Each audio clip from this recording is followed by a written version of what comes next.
एक अजीब सी चीज ये है कि लोग आपस में बात नहीं करते, क्योंकि जो भी आवाज निकालता है उसे एक खौफनाक शैतान मार डालता है। लेकिन ये शैतान कौन है और ये सब क्यों हो रहा है, ये सब हम इस कहानी में देखेंगे। तो इस मूवी की शुरुआत होती है एक तबाही के बाद की दुनिया को दिखाने से, जहाँ कुछ ही लोग जिंदा बचे होते हैं। जंगल में हमें एजरियल नाम की एक लड़की नजर आती है जो एक पौधे के फूल तोड़ रही होती है। जंगल की खामोशी में अचानक एक अजीब सी आवाज गूंजती है जो उसे खौफजदा करके रख देती है। इसी दौरान एजरियल को अपना दोस्त नजर आया जो आग जलाकर बैठा होता है। एजरियल फौरन उस आग को बुझा देती है और उसे चुप रहने का इशारा करती है, क्योंकि इस जंगल में हर छोटी सी आवाज मौत का सिग्नल होता है। क्योंकि यहाँ जो शैतान है वो आवाज सुनकर उसी तरफ जा सकता है और उस इंसान को मार देता है। ये दोनों चुपचाप बैठकर वक्त गुजारती हैं। फिर एजरियल अपने दोस्त को फूल से बनी एक चीज देती है जो उसने खुद बनाई थी, मगर अचानक इन दोनों को फिर से कोई आवाज सुनाई देती है जिससे वो अलर्ट हो गई। दोनों छुपने की कोशिश करते हैं लेकिन समझ जाते हैं कि जंगल में हमारे अलावा कोई और भी है। एजरियल का दोस्त ये जानने के लिए आगे जाता है कि वो आवाज किस चीज की थी, लेकिन फिर वापस नहीं आता। काफी देर हो गई थी। एजरियल को एहसास होता है कि मेरा दोस्त किसी मुसीबत में है,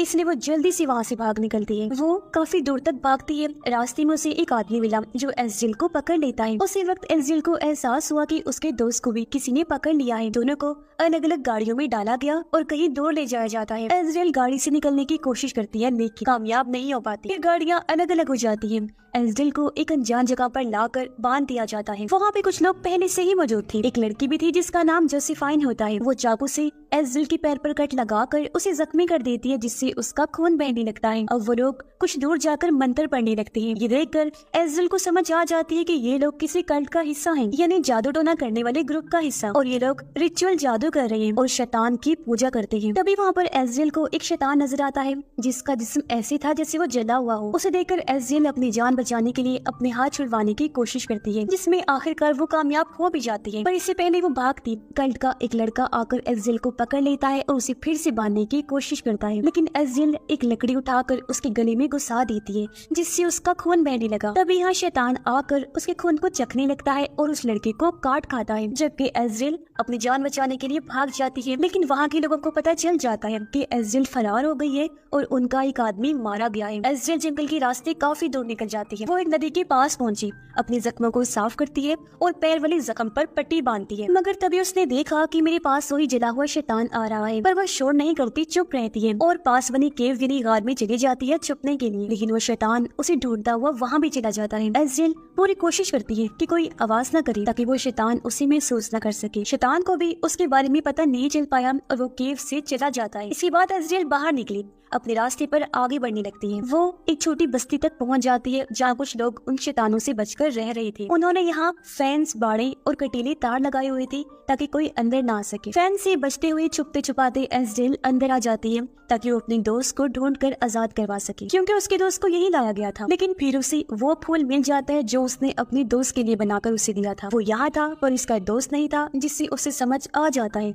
कि मेरा दोस्त मर चुका है और ये देखकर उसे बहुत गुस्सा आता है। तब यहाँ जोसेफाइन नाम की वो लड़की भी आ जाती है। वो एक बूढ़ी औरत को चेक करने जाती है जिसकी हालत बहुत खराब थी और ये औरत जोसेफाइन की माँ थी। इसके बाद जोसेफाइन यहाँ से एक चर्च में जाती है। चर्च में कल्ट के काफी सारे लोग इकट्ठा होते हैं और वो सब लोग शैतान की पूजा करने में मसरूफ थी। जोसेफाइन जैसे अंदर आई, सब लोग वहाँ से चले जाते हैं। यहाँ चर्च में एक औरत भी थी जो दरअसल यहाँ की सिस्टर थी और वो माँ बनने वाली थी। जोसेफाइन सिस्टर से आकर मिलती है और जब सिस्टर को पता चला कि वो लड़की यानी एजरियल यहाँ से भाग गई है तो उसे काफी गुस्सा आया। वो जोसेफाइन के मुंह पर थप्पड़ मारती है, कहती है कि तुमसे इतना सा काम ना हो पाया। तभी हम देखते हैं कि एजरियल इस जगह के नीचे ही छुपी हुई है, पर तभी एक औरत आकर उसे पकड़ लेती है। तब एजरियल डरती नहीं बल्कि उससे लड़ती है, उसका मुकाबला करती है और आखिर उस औरत को मार गिराती है। पर तब तक बाकी लोगों को भी पता चल चुका था कि वो एजरियल नाम की लड़की यहाँ घुस आई है, तो सब लोग उसे पकड़ने के लिए एकदम अलर्ट हो जाते हैं, क्योंकि कैसे भी करके वो लोग एजरियल को पकड़ना चाहते हैं और उसे शैतान को देना चाहते हैं ताकि वो अपने मकसद में कामयाब हो सके, जो मकसद बहुत खतरनाक था। अब वो क्या था, इसका जवाब हमें आगे चलकर पता चलेगा। इसी वक्त एजरियल को भी पता चल जाता है कि वो लोग उसे ढूंढ रहे हैं। वो खुद को बचाने के लिए वहाँ से भागती है, लेकिन उसका पाँव फेंस में फंस जाता है। वो किसी तरह अपना पाँव निकालती है और जंगल की तरफ भागती है। वो फिर से जंगल में काफी दूर निकल आई थी, रात भी हो गई थी, तो वो थक कर एक पत्थर के पास रुक जाती है। लेकिन पत्थर के पास ही एक शैतान भी बैठा होता है जो उस पर अटैक करने वाला होता है। पर जैसे तैसे एजरियल खुद को बचाती है, लेकिन उसे एहसास हो गया था कि यहाँ एक नहीं बल्कि कई सारे शैतान हैं। वो अपनी जान बचाने के लिए यहाँ से भागने लगी और सड़क पर पहुंच जाती है, जहाँ उसे देखकर एक आदमी अपनी गाड़ी रोक लेता है। वो जब बाहर आया तो एज़रियल को चुप देखकर पूछता है कि आखिर तुम हो कौन और इतनी चुप क्यों हो, क्यों नहीं बोल रही हो। तब एज़रियल उसे भी चुप रहने का इशारा करके गाड़ी में जाकर बैठ जाती है और आदमी उसे लेकर यहाँ से निकल जाता है। गाड़ी में भी वो एज़रियल से पूछता है कि क्या तुम्हें भूख लगी है। एज़रियल चुप रहती है क्योंकि वो किसी से बात नहीं करना चाहती, चुप रहना चाहती है। अब ये आदमी इस जगह का नहीं था तो अनजाने में वो गाड़ी का म्यूजिक तेज आवाज में लगा देता है, जो आवाज कल्ट के लोगों ने भी सुन ली थी, जो कुछ दूर जाने पर सामने आकर खड़े हो जाते हैं और उस आदमी को गोली मार देते हैं। इससे गाड़ी का बैलेंस बिगड़ने से एक्सीडेंट हो गया और वो एक पेड़ से जा टकराती है। आदमी मर गया लेकिन एज़रियल जिंदा बच जाती है और वहाँ से भागने लगती है। एक आदमी उसे पकड़ लेता है, भागने ही नहीं दे रहा था, रोकने की कोशिश करता है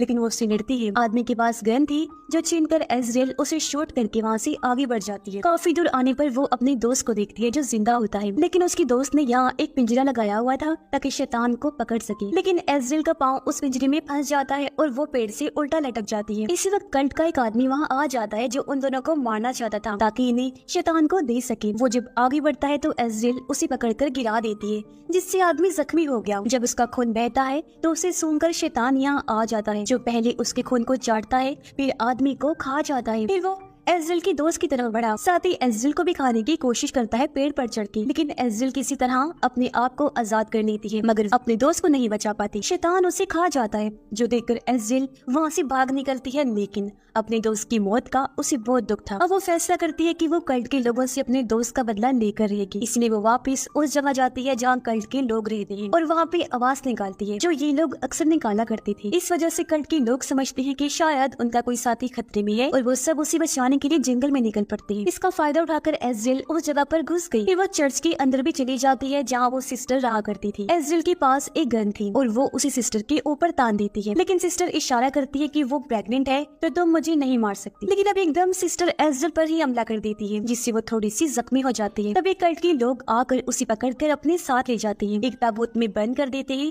ताबूत को मिट्टी में गाड़ कर उसे जिंदा ही दफन कर दिया जाता है। इस वजह से वो काफी घबरा गई। एज़रियल को लगता है कि वो अब वहाँ से नहीं निकल सकती, बुरी तरह यहाँ फंस गई है, बाहर निकलने का कोई रास्ता भी नहीं है। लेकिन तभी उसने देखा कि जहाँ मैं बंद हूँ उसके साथ में एक सुरंग भी है। बड़ी मुसीबत की बात तो ये थी कि वहाँ शैतान रहते हैं।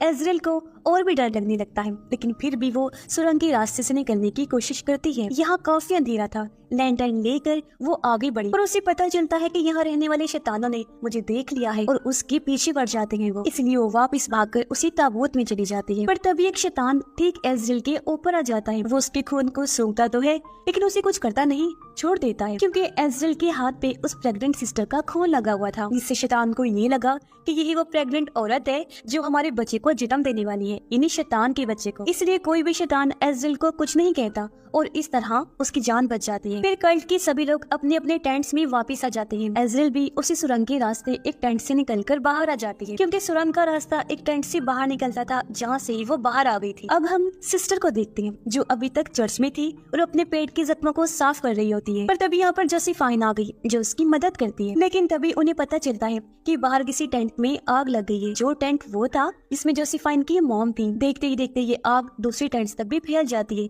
सारे ही टेंट्स जल जाते हैं। तब हमें पता चलता है कि ये आग और किसी ने नहीं बल्कि एज़रियल ने ही लगाई होती है। सभी लोग आग बुझाने की कोशिश में लग जाते हैं, जबकि एज़रियल यहाँ पर एक बंदूक उठाती है और लोगों को गोलियां मारना शुरू कर देती है। एज़रियल का गुस्सा अब अपनी आखिरी हद तक पहुँच गया था और वो किसी भी कीमत पर रुकने को तैयार नहीं थी। वो जोसेफाइन को भी गोली मार देती है और काफी सारे लोगों को शूट करके मार देती है और एक की तो उसने गर्दन तक काट दी थी। फिर वो यहाँ से चर्च में पहुँच जाती है जहाँ सिस्टर अकेली होती है। यहाँ आकर सिस्टर और एज़रियल के दरमियान लड़ाई शुरू हो जाती है। सिस्टर जो हालांकि प्रेग्नेंट होती है, इसके बावजूद भी वो एज़रियल पर भारी पड़ती है। वो एज़रियल को मारने की कोशिश करती है, पर तभी सिस्टर की तबीयत खराब हो गई, यानी उसका बच्चा पैदा होने का टाइम आ गया था। अब जोसेफाइन भी यहाँ गन लेकर आ जाती है, क्योंकि वो मरी नहीं थी, बच गई थी। वो एज़रियल पर गोली चलाती है, लेकिन वो बचकर किसी तरह छुप जाती है। पर अब एज़रियल जोसेफाइन पर हमला कर देती है और इन दोनों की खतरनाक लड़ाई होने लगती है। फिर एज़रियल एक बड़ा सा चाकू उठाती है और जोसेफाइन की गर्दन में घोंप देती है, जिससे जोसेफाइन वहीं मर जाती है। फिर एज़ेल सिस्टर की तरफ बढ़ी।